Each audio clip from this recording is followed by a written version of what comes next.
జై శ్రీరామ్. అందరికీ నమస్కారం. వెల్కమ్ టు న్యూస్ అఖండ. నేను మీ కస్తూరి శ్రీధర్. మిత్రులారా, అసలు మన దేశంలో ఏం జరుగుతుందో ఒకసారి జాగ్రత్తగా ఆలోచించేయండి. స్వాతంత్ర సంగ్రామంలో బ్రిటిష్ వాళ్ళ తుపాకులకు లాఠీ దెబ్బలకు ఎదురొడ్డి వందే మాత్రం అని చెప్పేసి నినాదాలు చేస్తూ దేశం కోసం ప్రాణాలు అర్పించినటువంటి అమరవీరుల త్యాగాలను ఈ రోజు ఏ స్థాయికి దిగజార్చారో చూస్తా ఉంటే గుండె రగిలిపోతుంది. మొన్నటికి మొన్న స్వాతంత్ర దినోత్సవం రోజున సోనియా గాంధీ చేసినటువంటి చేతి సైగతో మొదలైనటువంటి ఈ వందే మాత్రం వివాదం ఈ రోజు పోలీసులకు కంప్లైంట్లు ఇచ్చే వరకు పోయింది. కానీ ఇప్పుడు అదే వివాదంలో మరో కొత్త ట్విస్ట్ కూడా వచ్చింది. ఈసారి నేరుగా కాంగ్రెస్ పార్టీ జాతీయ అధ్యక్షుడైనటువంటి మల్లికార్జున్ ఖర్గే రంగంలో దిగినాడు. నిజంగా విలువ లేని వ్యక్తుల్లో ఈయన కూడా పోటీ పడతాడు. అంతేకాదు, మేము పాడుతున్నటువంటి వందే మాత్రం తప్పైతే మహాత్మా గాంధీ, జవహర్లాల్ నెహ్రూ, సర్దార్ వల్లభాయ్ పటేల్ పైన కూడా కేసులు పెట్టండి అంటూ నేరుగా బీజేపీకే సవాల్ విస్తున్నాడు. చూడండి ఎట్లున్నదో. విషయం చాలా ఉండదు, కొంచెం జాగ్రత్త ఉండాలి అంతే మీరు. అంటే దీన్ని బట్టే మొన్న స్వాతంత్ర దినోత్సవం నాడు వాళ్ళు పూర్తి వందే మాత్రం కావాలనే వాంటెడ్ గా పాడలేదు అన్నది ఇక్కడే మనకు అర్థమైపోతుంది. ఇక్కడ ఇంకొక ఆసక్తికరమైన విషయం ఏంటయ్యా అంటే, మల్లికార్జున్ ఖర్గే కేవలం కాంగ్రెస్ నాయకుల పేర్లు మాత్రమే చెప్పలా, మాజీ ప్రధాని బీజేపీ దిగ్గజ నాయకుడైనటువంటి మన అటల్ బిహారీ వాజ్పేయి గారి పేరును కూడా ఇందులోకి తీసుకొచ్చాడు. గాంధీ, నెహ్రూ అలాగే పటేల్ తో పాటు వాజ్పేయి గారు కూడా ఇదే వందే మాత్రం పాడారని చెప్పేసి తాను కూడా అదే పాడానని ఖర్గే చెప్పుకొచ్చాడు. సిగ్గుండాదు ఒకరమన్నా. పార్లమెంట్ లో చట్టం అయింది ఎప్పుడా? నువ్వేం మాట్లాడతావు? ఆ రోజుల్లో ఆ పరిస్థితి వేరు, ఈ రోజుల్లో ఈ పరిస్థితి వేరు. ఇప్పుడు పార్లమెంట్ లో చట్టం ఏంది, నువ్వు పాటించాలా లేదా? నువ్వు మళ్ళా ఈ దేశంలో ప్రతిపక్ష పార్టీకి నువ్వు జాతీయ నాయకుడివి, అధ్యక్షుడివి, ఏం మాట్లాడతారయా? ఆ విధంగా పాఠం నేరమైతే ఎలాగా? 2 చరణాలు వాళ్ళందరిపైన కేసులు పెట్టాలంటూ బీజేపీకి కౌంటర్ ఇచ్చాడు. ఎవరు? ఈ అతి మీద. అయితే ఈ మల్లికార్జున్ ఖర్గే ఇంత పెద్ద సవాలు ఎందుకు విసిరినాడు, అసలు ఏం జరిగిందో క్లియర్ గా తెలుసుకుందాం. మొన్న ఆగస్టు 17వ తేదీన, ఏది ఆగస్టు 15న సోనియా గాంధీ చేతిలో అది వేరు. మళ్ళా ఆగస్టు 17వ తేదీన గోవాలో జరిగినటువంటి కాంగ్రెస్ పార్టీ కార్యక్రమంలో ఈ మల్లికార్జున్ ఖర్గే పాల్గొన్నాడు. అక్కడ కాంగ్రెస్ కార్యకర్తలు వందే మాత్రంలోని మొదటి 2 చరణాలు మాత్రమే పాడినారు. కాదులే, ఇంకా దేశ ప్రజలు పిచ్చోళ్ళ, లేదంటే పార్లమెంట్ ఏమన్నా పనిలేక పెట్టుకున్నారా? ఏం వీళ్ళు చేసే పనులు? అప్పటికే ఢిల్లీలో జరిగిన ఘటన పైన కాంగ్రెస్ పార్టీ అలాగే బీజేపీ మధ్య పెద్ద రచ్చ అయితే నడుస్తుంది. సరిగ్గా ఇలాంటి సమయంలో గోవాలో కూడా 2 చరణాలే పాడటంతో బీజేపీ మరోసారి కాంగ్రెస్ పార్టీను టార్గెట్ చేసింది. అయితే బీజేపీ మాట్లాడిన మాటలకు ఆగస్టు 18వ తేదీన సౌత్ గోవాలో మీడియాతో మాట్లాడినటువంటి మల్లికార్జున్ ఖర్గే ఎంత మాత్రం వెనక్కి తగ్గల అంటే ఆయన వర్షం ఆయన చెప్పుకొని ఇచ్చాడు. తాము ఇప్పుడు కొత్తగా 2 చరణాలు పాడడం మొదలుపెట్టలేదని, దాదాపు 90 ఏళ్లుగా ఇదే పద్ధతి కొనసాగుతుందని చెప్పేసి చెప్పినాడు. మహాత్మా గాంధీ, జవహర్లాల్ నెహ్రూ, సర్దార్ వల్లభాయ్ పటేల్, అటల్ బిహారీ వాజ్పేయి ఏ వందే మాత్రం పాడినారో తాము కూడా అదే పాడుతున్నామని చెప్పేసి చెప్పుకొచ్చాడు. అంటే మల్లికార్జున్ ఖర్గే వాదన ప్రకారం మే కొత్తగా ఏం చేయడం లేదు, స్వాతంత్ర్య ఉద్యమ నాయకుల కాలం నుంచి వస్తున్నటువంటి ఆ పాత పద్ధతినే కొనసాగిస్తున్నామని చెప్పేసి అంటున్నాడు. కానీ ఇక్కడే అసలు కథ అనేది మొదలవుతుంది. ఎందుకంటే ఖర్గే చెబుతున్న ఆ 90 ఏళ్ల చరిత్ర ఏంటి, వందే మాత్రంలోని మొదటి 2 చరణాలనే పాడే పద్ధతి ఎక్కడి నుంచి వచ్చింది? దీనికి సమాధానం కావాలంటే మనం నేరుగా 1937 సంవత్సరానికి పోవాలి. అప్పటికే బంకిం చంద్ర చటర్జీ గారు రాసినటువంటి ఈ వందే మాత్రం దేశ స్వాతంత్ర పోరాటంలో ఒక శక్తివంతమైన నినాదంగా మారిపోయింది. బ్రిటిష్ పాలనకు ఎదురుగా నిలబడినటువంటి మన భారతీయులకు వందే మాత్రం అంటే కేవలం అది ఒక గేయం మాత్రమే కాదు, దేశం కోసం పోరాడుతున్నామనే ధైర్యం ఇచ్చినటువంటి ఒక మంత్రం.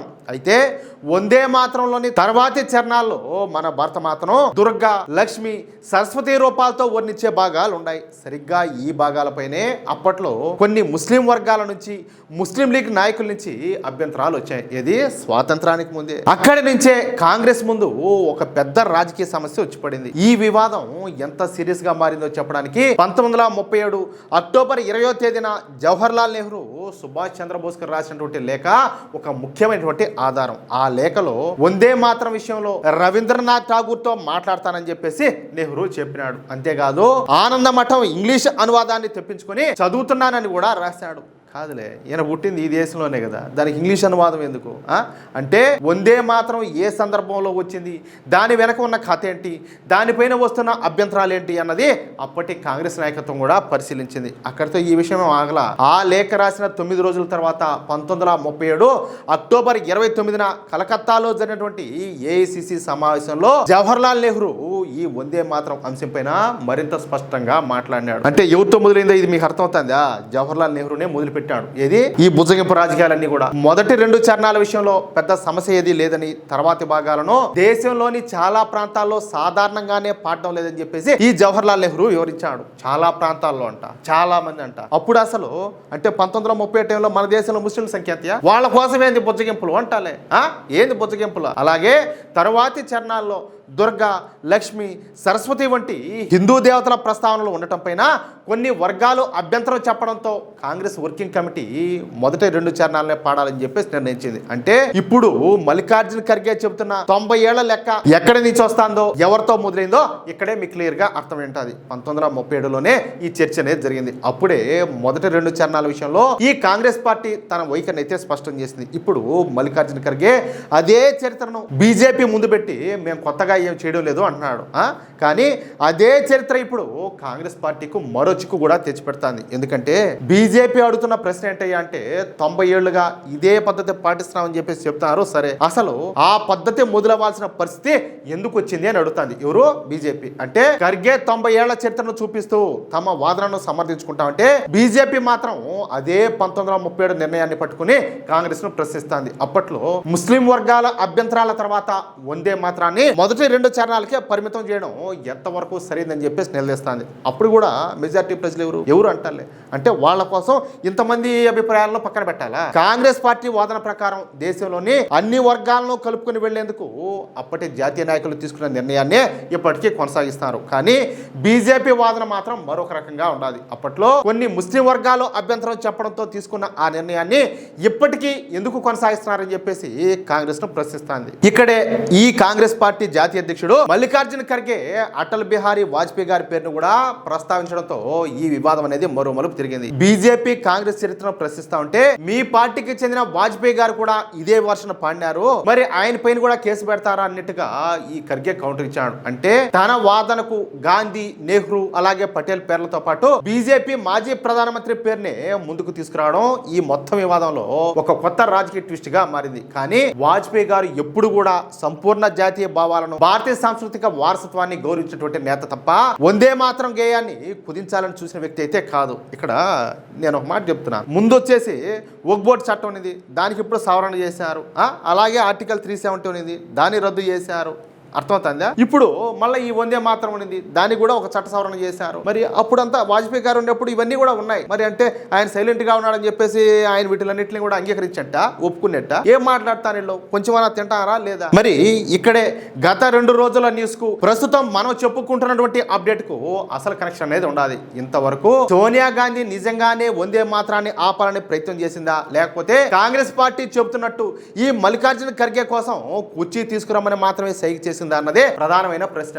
ఇంకా మనం అర్థం చేసుకోలేకపోతే మనకంటే ఇరుపుష్పాలు ఎవరు ఉండరు. కానీ ఇప్పుడు ఈ మల్లికార్జున ఖర్గే చేసిన సవాల్తో చర్చ అక్కడి నుంచి దాదాపు 90 ఏళ్లు వెనక్కి పోయింది. చేతి సైకిల దగ్గర ఉన్నటువంటి ఈ కథ ఇప్పుడు నెహ్రూ, సుభాష్ చంద్రబోసు, రవీంద్రనాథ్ ఠాగూర్ వరకు వెళ్ళిపోయింది. అయితే వందే మాత్రం చరిత్ర 1937తో కూడా ఆగిపోలా. దేశానికి స్వాతంత్రం వచ్చిన తర్వాత అంటే ఇప్పుడు 1950 జనవరి 24న రాజ్యాంగ సభలో డాక్టర్ రాజేంద్ర ప్రసాద్ చేసినటువంటి ఒక ప్రకటన చాలా అంటే చాలా కీలకమైంది. జనగణ మనకు జాతీయ గీతంగా స్థానం ఉంటుందని చెప్పిన ఆయన స్వాతంత్ర పోరాటంలో చారిత్రక పాత్ర పోషించేటువంటి వందే మాత్రాన్ని కూడా సమానమైనటువంటి గౌరవం ఉంటుందని చెప్పి స్పష్టం చేశాడు. అర్థమవుతుందా? మరి దాన్ని ఎందుకు ఫాలో అవడంలా ఈ పనికిమాల గుంపంతా కూడా? కానీ ఈ మల్లికార్జున ఖర్గే మాత్రం డాక్టర్ రాజేంద్ర ప్రసాద్ గారు చెప్పిన మాటను ఏ మాత్రం పరిగణలోకి తీసుకోకుండా గాంధీ, నెహ్రూ, పటేల్, వాజ్పేయి పేర్లను చూపిస్తూ తన వితండవాదనను ముందుకు తీసుకొని బీజేపీ మాత్రం వాళ్ళ పేర్లు చెప్పడం సరే, అసలు 1937లో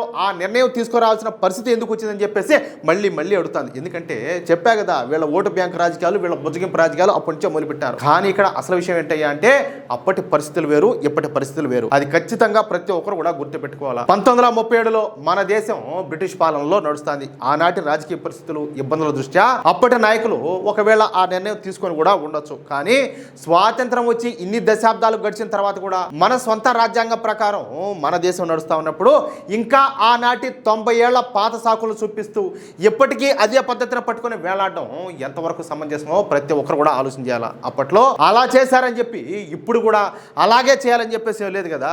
అప్పుడు పరిస్థితులు వేరు, ఇప్పుడు పరిస్థితులు వేరు. ఇప్పుడు పార్లమెంట్లో పూర్తి వందే మాత్రం గేయాన్ని పాడాలని చెప్పేసి చట్టం చేశారు. కాబట్టి భారతీయులైన ప్రతి ఒక్కరు కూడా ఆ నిర్ణయాన్ని స్వాగతించాలా, స్వీకరించాలా, ఖచ్చితంగా అమలు చేయాలా. ఒకవేళ ఎవరైనా దాన్ని కాదంటారో ఖచ్చితంగా వాళ్ళైతే శిక్షకు అర్హులే. అర్థమవుతుందా? రాజ్యాంగాన్ని, దేశ చట్టాలను ధిక్కరించే హక్కు ఏ ఒక్క రాజకీయ నాయకుడు కూడా లేదు.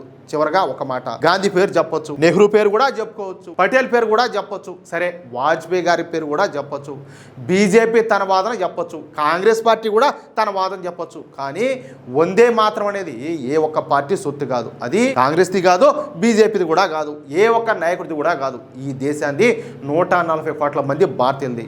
దేశం కోసం లాఠీ దెబ్బలు తిన్నటువంటి ప్రతి ఒక్కరిది కూడా, జైలుకు వెళ్ళినటువంటి ప్రతి ఒక్కరిది కూడా, బ్రిటిష్ పాలనకు ఎదురుగా నిలబడినటువంటి ప్రతి ఒక్కరిది కూడా. అందుకే రాజకీయ నాయకులు తమకు నచ్చిన వాదనలు చేసుకోవచ్చు, కానీ స్వాతంత్ర పోరాటంలో వందే మాత్రానికి వచ్చినటువంటి గౌరవాన్ని మాత్రం ఎవరు కూడా మార్చలేరు, మార్చకూడదు. ప్రభుత్వాలు అనేటివి వస్తాయి పోతాయి, పార్టీలు కూడా వస్తాయి పోతాయి, నాయకులు కూడా అంతే.